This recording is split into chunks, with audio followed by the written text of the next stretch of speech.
ಎಲ್ಲರಿಗೂ ನಮಸ್ಕಾರ. ಜ್ಯೋತಿಷ್ಯ ರಾಜರಹಸ್ಯ ಎಂಬ ಈ ವಿಡಿಯೋ ಸರಣಿ ಮಾಲಿಕೆಗೆ ತಮಗೆಲ್ಲರಿಗೂ ಸ್ವಾಗತ. ನಾವು ಇಲ್ಲಿವರೆಗೂ ಈ ವಿಡಿಯೋ ಸೀರೀಸ್ನಲ್ಲಿ ಪಂಚತತ್ವ, ಅದರ ಸ್ವರೂಪ, ದೇವಾಲಯ ಮತ್ತು ಅದರ ವಿಶಿಷ್ಟತೆ ಇದೆಲ್ಲವನ್ನ ನೋಡ್ಕೊತಾ ಬಂದ್ವಿ. ಇನ್ನು ಈ ವಿಡಿಯೋ ಸೀರೀಸ್ನಲ್ಲಿ ಮುಂದುವರೆದಾಗಿ ನಾವು ನೇರವಾಗಿ ಜ್ಯೋತಿಷ್ಯ ಶಾಸ್ತ್ರಕ್ಕೆ ಪ್ರವೇಶ ಮಾಡೋಣ. ಈ ಜ್ಯೋತಿಷ್ ಶಾಸ್ತ್ರದ ಕೋರ್ ಎಲಿಮೆಂಟ್ ಏನು, ಇದರ ಸ್ವರೂಪ ಹೇಗೆ ಬದಲಾಗಿದೆ ಈಗ ಅನ್ನುವಂಥದ್ದನ್ನ ಈ ವಿಡಿಯೋ ಸೀರೀಸ್ನಲ್ಲಿ ಇನ್ನೂ ಹೆಚ್ಚಾಗಿ ತಿಳ್ಕೊಳ್ತಾ ಹೋಗೋಣ.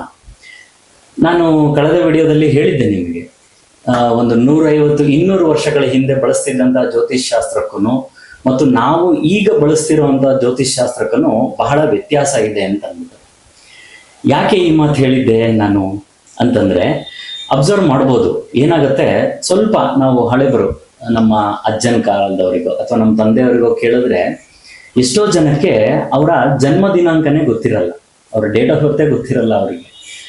ಅದಕ್ಕೆ ಅವ್ರು ಏನ್ ಮಾಡ್ತಿದ್ರು ಹಳೆ ಕಾಲದಲ್ಲಿ ಅಂತಂದ್ರೆ, ಒಂದು ರೆಫರೆನ್ಸ್ ಪಾಯಿಂಟ್ ನ ಇಟ್ಕೊಂತಾ ಇದ್ರು. ಏನಪ್ಪ ಈ ರೆಫರೆನ್ಸ್ ಪಾಯಿಂಟ್ ಅಂತಂದ್ರೆ, ಇವನು ಯುಗಾದಿಗೆ 3 ದಿನ ಇದ್ದಂಗೆ ಹುಟ್ಟಿದ್ದ, ಇಲ್ಲ ದೀಪಾವಳಿ ಅಮಾವಾಸ್ಯೆಗೆ 2 ದಿನ ಇದ್ದಂಗೆ ಹುಟ್ಟಿದ್ದ, ಇಲ್ಲ ಶ್ರಾವಣ ಮಾಸದಲ್ಲಿ 3ನೇ ಶನಿವಾರ ಹುಟ್ಟಿದ್ದ. ಹೀಗೆ ಒಂದು ರೆಫರೆನ್ಸ್ ಪಾಯಿಂಟ್ ಅಂತ ಇರ್ತಿತ್ತು. ಬಿಟ್ರೆ ಅವ್ರ ಹತ್ರ ನಿಜವಾದಂತಹ ಡೇಟ್ ಆಫ್ ಬರ್ತ್ ಅನ್ನೋದೇ ಇರಲಿಲ್ಲ. ಹಾಗಾದ್ರೆ ಡೇಟ್ ಆಫ್ ಬರ್ತ್ ಇಲ್ಲದೆ, ಅವ್ರ ಹತ್ರ ರಾಶಿ ನಕ್ಷತ್ರ ಏನು ಗೊತ್ತಿಲ್ಲದೆ ಅವರೆಲ್ಲ ಹ್ಯಾಪಿ ಲೈಫ್ ಲೀಡ್ ಮಾಡಿದ್ರಲ್ಲ ನಮ್ಮ ಕಣ್ಮುಂದೆ. ಹೇಗೆ ಸಾಧ್ಯ ಆಯ್ತಿದೆಲ್ಲ?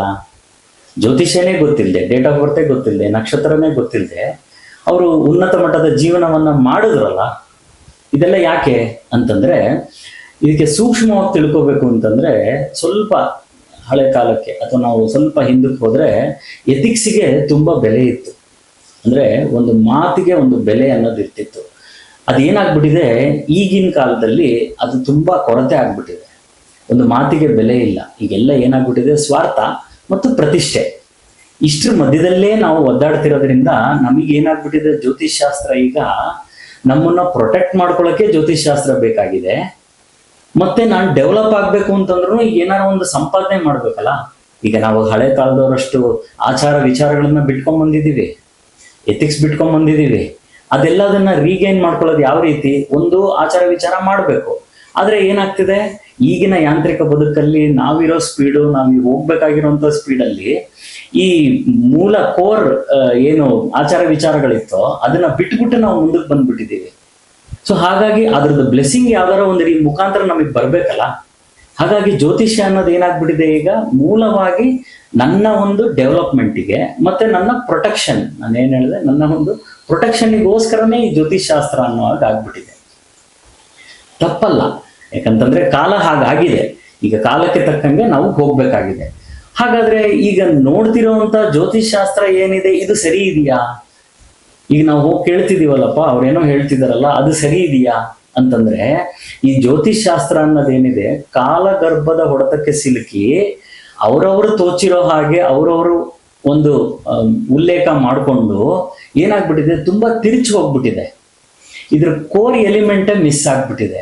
ಈ ಜ್ಯೋತಿಷ್ ಶಾಸ್ತ್ರದ ಒಂದು ಕೋರ್ ಎಲಿಮೆಂಟ್ ಅಥವಾ ತಿರುಳು ಅಂತ ನಾವೇನ್ ಹೇಳ್ತೀವಿ, ಆ ಮೂಲನೇ ಮಿಸ್ ಆಗ್ಬಿಟ್ಟಿದೆ. ಹಾಗಾಗಿ ಏನಾಗ್ತಿದೆ ಅಂತಂದ್ರೆ, ಒಬ್ಬೊಬ್ರು ಕೊಡುವಂತ ಪ್ರೊಡಿಕ್ಷನ್ ಒಂದೊಂದು ರೀತಿ ಆಗ್ತಾ ಇದೆ. ಯಾಕಂತಂದ್ರೆ ಯಾರು ಆ ಕೋರ್ ಎಲಿಮೆಂಟ್ ನ ಟಚ್ ಮಾಡ್ತಾ ಇಲ್ಲ. ಎಲ್ಲಾ ಶಕ್ತಿ ಅಡಗಿರೋದೇ ಆ ಕೋರ್ ಎಲಿಮೆಂಟ್ ಅಲ್ಲಿ. ನೀವು ಅದನ್ನೇ ಮುಟ್ಟಿಲ್ಲ ಅಂತಂದ್ರೆ ಪ್ರೊಡಿಕ್ಷನ್ ಹೇಗೆ ಸರಿ ಬರುತ್ತೆ? ಸೊ ಆ ರೀತಿಯಾದಂತ ಪರಿಸ್ಥಿತಿ ಈಗ ಶುರುವಾಗಿದೆ.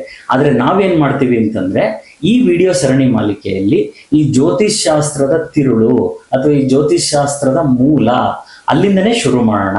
ಈ ಬೇರೆಯವ್ರು ಏನ್ ಹೇಳ್ತಿದ್ದಾರೆ, ಅವ್ರು ಯಾಕೆ ಹಿಂಗ್ ಹೇಳ್ತಿದ್ದಾರೆ, ಇವ್ರು ಯಾಕೆ ಹಿಂಗ್ ಹೇಳ್ತಿದ್ದಾರೆ ಅನ್ನೋದನ್ನ ಮಾತಾಡೋದನ್ನ ಬಿಟ್ಟು, ನಾವು ಈ ಜ್ಯೋತಿಷ್ ಶಾಸ್ತ್ರನ ಹೇಗೆ ನೋಡ್ಬೇಕು, ನಾವು ಈ ಜ್ಯೋತಿಷ್ ಶಾಸ್ತ್ರನ ಬಳಸ್ಕೊಂಡು ಹೇಗೆ ಒಂದು ಪ್ರೆಡಿಕ್ಷನ್ ಅನ್ನ ಅಥವಾ ನಾವು ಫಲನ ತಗೋಬೇಕು ಅನ್ನೋದನ್ನ ನೋಡೋಣ. ಯಾಕೆ ನಾನು ಪದೇ ಪದೇ ಫಲ ಅಂತಿದ್ದೀನಿ ಅಥವಾ ನನ್ನ ಪ್ರೊಟೆಕ್ಷನ್ಗೆ ಅಂತಿದ್ದೀನಿ ಅಂತಂದ್ರೆ, ಈಗ ಹಾಗೆ ಆಗ್ಬಿಟ್ಟಿದೆ. ಆದ್ರೆ ನಿಜವಾದ ಕೋರ್ ಈ ಜ್ಯೋತಿಷ್ ಶಾಸ್ತ್ರದ ಒಂದು ಉದ್ದೇಶ ಅನ್ನೋದೇನಿತ್ತು, ಅಥವಾ ಈ ಜ್ಯೋತಿಷ್ ಶಾಸ್ತ್ರದ ಮೂಲ ಕೊಡುಗೆ ಅನ್ನೋದೇನಿದೆ, ಇದು ವಾನಶಾಸ್ತ್ರಕ್ಕೆ ತುಂಬಾ ಅದ್ಭುತವಾದ ಕೊಡುಗೆಯನ್ನು ಕೊಟ್ಟಿದೆ ಈ ಜ್ಯೋತಿಷ್ ಶಾಸ್ತ್ರ ಅನ್ನುವಂಥದ್ದು. ವಾನಶಾಸ್ತ್ರ ಅಂದ್ರೆ ಅಸ್ಟ್ರಾನಮಿ. ಈ ಅಸ್ಟ್ರಾನಮಿಗೆ ಈ ಜ್ಯೋತಿಷ್ ಶಾಸ್ತ್ರದ ಕೊಡುಗೆ ಅಪಾರ. ಈ ಜ್ಯೋತಿಷಾಸ್ತ್ರನೇ ಹಿಡ್ಕೊಂಡು ಅಸ್ಟ್ರಾನಮಿನ ಬರ್ದಿರುವಂತದ್ದು ಅಂತೇಳಿ, ಯಾವ್ಯಾವ ಗ್ರಹಗಳು ಎಲ್ಲೆಲ್ಲಿದಾವೆ ಅಂತ ಈ ಕ್ಯಾಲ್ಕುಲೇಷನ್ ಪಾರ್ಟ್ ಅನ್ನುವಂಥದ್ದು, ಈ ಅಸ್ಟ್ರಾನಮಿ ಮತ್ತೆ ಅಸ್ಟ್ರಾಲಜಿ ಇದು ಒಂದೇ ನಾಣ್ಯದ ಎರಡು ಮುಖಗಳಿದು.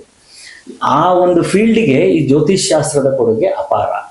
ಹಾಗಾದ್ರೆ ನಾವು ಇದನ್ನ ಹೇಗೆ ಬಳಸ್ಕೊಳ್ಳೋದು ಅಂತಂದ್ರೆ, ಒಂದು ಏನಂತಾರೆ, ಈ ಜ್ಯೋತಿಷ್ ಶಾಸ್ತ್ರದಲ್ಲಿ ಅನ್ಟಚ್ಡ್ ಪ್ಯಾರಡೈಸ್, ಇದು ನಾನು ಇಟ್ಟಿರೋ ಹೆಸರಿದು ಅನ್ಟಚ್ಡ್ ಪ್ಯಾರಡೈಸ್ ಅಂತ ನಾನು ಇಟ್ಟಿದ್ದೀನಿ. ಏನು ಅಂತಂದ್ರೆ, ಯಾರೂ ಮುಟ್ಟದೇ ಇರುವಂತಹ ಒಂದು ಸ್ವರ್ಗ ಇದೆ ಇಲ್ಲಿ ಜ್ಯೋತಿಷ್ ಶಾಸ್ತ್ರದಲ್ಲಿ. ಯಾವ್ದಪ್ಪ ಅದು ಅಂತಂದ್ರೆ ಪಂಚಾಂಗ. ಹೌದು, ನೀವು ಕೇಳ್ತಾ ಇರೋದು ಸರಿ, ಪಂಚಾಂಗ. ಏನಪ್ಪ ಪಂಚಾಂಗ ಅಂತ ಅಂದ್ಬಿಟ್ರು, ಪಂಚಾಂಗ ಹಿಡ್ಕೊಂಡು ಏನಾಗುತ್ತೆ, ಪಂಚಾಂಗದಲ್ಲಿ ಏನೇನ್ ಬರುತ್ತೆ ನಮ್ಗೆ? 5 ಅಂಗಗಳು. ಪಂಚಾಂಗ ಅಂತಂದ್ರೇನು? 5 ಅಂಗ. ಯಾವ್ದಪ್ಪ 5 ಅಂಗ ಅಂತಂದ್ರೆ, ನಮಗೆ ವಾರ ಬರುತ್ತೆ, ನಕ್ಷತ್ರ ಬರುತ್ತೆ, ತಿಥಿ, ಯೋಗ ಮತ್ತು ಕರ್ಣ.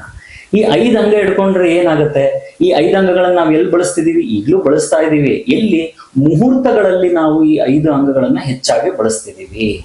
ಮುಹೂರ್ತ ಬಿಟ್ಟು ಪ್ರೆಡಿಕ್ಷನ್ನಿಗೆ, ಒಬ್ಬ ಮನುಷ್ಯನ ಜಾತಕದಲ್ಲಿ ನಾವು ನಕ್ಷತ್ರ ಬಳಸ್ತೀವಿ ಬಿಟ್ರೆ ವಾರ, ತಿಥಿ, ಯೋಗ, ಕರ್ಣಗಳನ್ನ ಬಳಸ್ತಾನೆ ಇಲ್ಲ. ಇದು ಒಂದು ಅನ್ಟಚ್ಡ್ ಪ್ಯಾರಡೈಸ್. ಒಬ್ಬ ಮನುಷ್ಯ ಯಾವ ತಿಥಿಯಲ್ಲಿ ಹುಟ್ಟುತ್ತಾನೆ ಅನ್ನೋದು ಅವನ ವಿಧಿ ನಿರ್ಣಯ ಮಾಡುತ್ತೆ. ತಿಥಿ ಹಿಡ್ಕೊಂಡು ವಿಧಿ ಹೇಳು ಅಂತ ಹೇಳ್ತಾರೆ ಶಾಸ್ತ್ರದಲ್ಲಿ. ಅವನು ಹುಟ್ಟುವಂತ ತಿಥಿ ಅವನ ಇಡೀ ಜೀವನ, ಅವನ ವಿಧಿ, ಏನು ವಿಧಿ ಲಿಖಿತ ಅಂತ ನಾವೇನ್ ಹೇಳ್ತೀವಿ, ಆ ವಿಧಿನ ನಿರ್ಣಯ ಮಾಡುವಂಥದ್ದು ಯಾವ್ದಪ್ಪ ಅಂತಂದ್ರೆ ಆ ಮನುಷ್ಯ ಹುಟ್ಟಿರುವಂತ ತಿಥಿ. ಹಾಗೆ ಒಂದು ಯೋಗ ಹೇಗೆ ಅಂತಂದ್ರೆ 10 ತಾಯಿಗೆ ಸಮ ಅಂತ ಹೇಳ್ತಾರೆ. ಯಾವುದೋ ಒಂದು ಯೋಗಕಾರಕನಾಗಿ ಒಂದು ಪ್ಲಾನೆಟ್ ಬರುತ್ತೆ, ಒಬ್ಬ ಗ್ರಹ ಬರ್ತಾನೆ. ಎಲ್ಲರ ಜಾತಕದಲ್ಲೂ ಒಬ್ಬೊಬ್ಬ ಯೋಗಕಾರಕ ಅಂತ ಇರ್ತಾನೆ.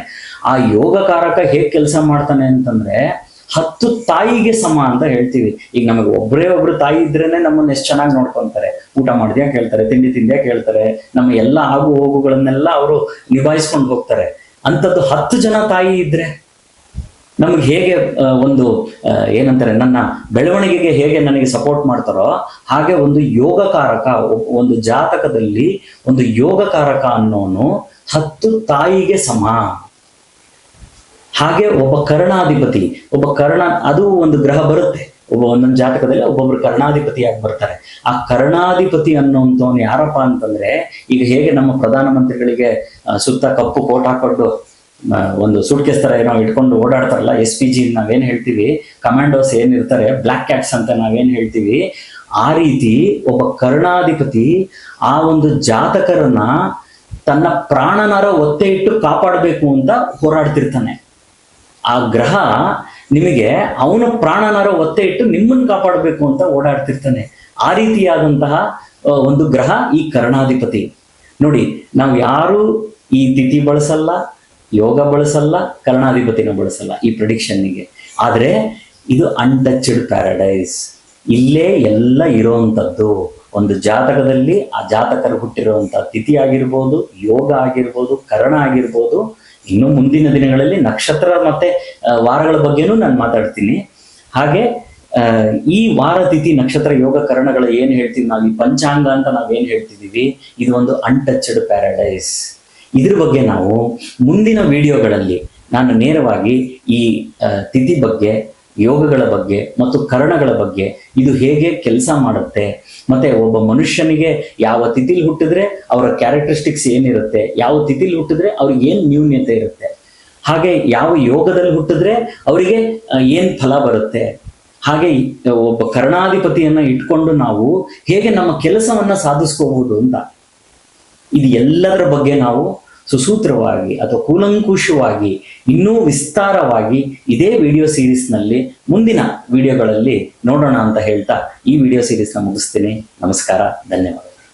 ತಮಗೆ ಇರುವಂತಹ ಜ್ಯೋತಿಷ್ಯಕ್ಕೆ ಸಂಬಂಧಪಟ್ಟಂತಹ ಯಾವುದೇ ಸಂದೇಹಗಳನ್ನು ಕಮೆಂಟ್ ಬಾಕ್ಸ್ ಅಥವಾ ವಾಟ್ಸಪ್ ಮುಖಾಂತರ ಕಳುಹಿಸಿ ಸೂಕ್ತ ಪ್ರಶ್ನೆಗಳಿಗೆ ನಾನು ಉತ್ತರಿಸ್ತೀನಿ.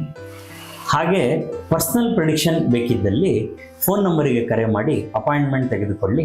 ಎಲ್ಲರಿಗೂ ಅಭಿವಾದನೆ.